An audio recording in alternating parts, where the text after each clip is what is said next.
నమస్తే, నేను Vamshi. Welcome to news chips. ప్రధానమంత్రి నరేంద్ర మోదీ నాయకత్వంలో భారత్ సాంకేతికత, మౌలిక సదుపాయాలు, డిజిటల్ ఆవిష్కరణలతో సహా అనేక రంగాలలో గణనీయమైన పురోగతిని సాధించిందని ఓ వ్యక్తి చెప్పుకొచ్చారు. ఆ వ్యక్తి ఎవరో కాదు, రష్యా అధ్యక్షుడు వ్లాదిమిర్ పుతిన్. ప్రపంచంలో అత్యంత వేగంగా అభివృద్ధి చెందుతున్న ఆర్థిక వ్యవస్థల్లో భారత్ ఒకటిగా నిలిచిందని చెప్పారు. తన స్థానాన్ని కూడా పటిష్టం చేసుకుందంటూ చెప్పుకొచ్చారు. దీనంతటికీ మోదీ సర్కార్ తీసుకున్న నిర్ణయాలే కారణమని కొండబద్దలు కొట్టారు పుతిన్.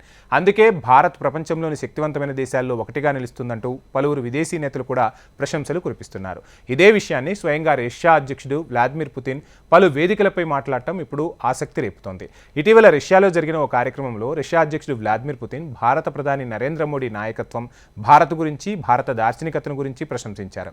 ఆయన మార్గదర్శకత్వంలో భారతదేశం తీసుకున్న ముఖ్యమైన అభివృద్ధి చర్యలను హైలైట్ చేయడంతో పాటు అదంతా మోదీ క్రెడిట్ అంటూ పేర్కొన్నారు. తాను పీఎం మోదీ తరచూ మాట్లాడతానని పేర్కొన్న Putin make in India, Atmanirbhar Bharat వంటి ప్రధాని కార్యక్రమాల పట్ల ప్రశంసలు కురిపించారు.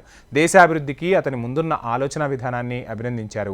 భారతదేశాన్ని సాంకేతికంగా అభివృద్ధి చెందిన భవిష్యత్తు వైపు నడిపించడంలో ప్రధాని కీలక పాత్ర పోషిస్తున్నారని రష్యా అధ్యక్షుడు పుతిన్ చెప్పారు. పలు కీలక వ్యాఖ్యలు కూడా చేశారు.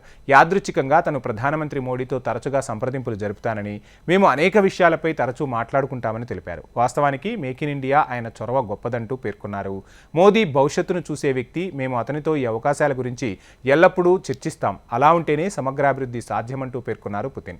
ప్రపంచంలో భారతదేశం అద్భుతమైన వృద్ధిని గుర్తిస్తూ ప్రధాని మోదీ ఆర్థిక విధానాలను కూడా రష్యా అధ్యక్షుడు ప్రశంసించారు.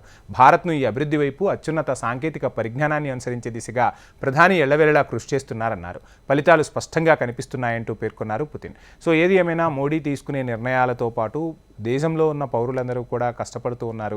దేశ ఆర్థిక వ్యవస్థకు ఊతమిస్తూ ఉన్నారు.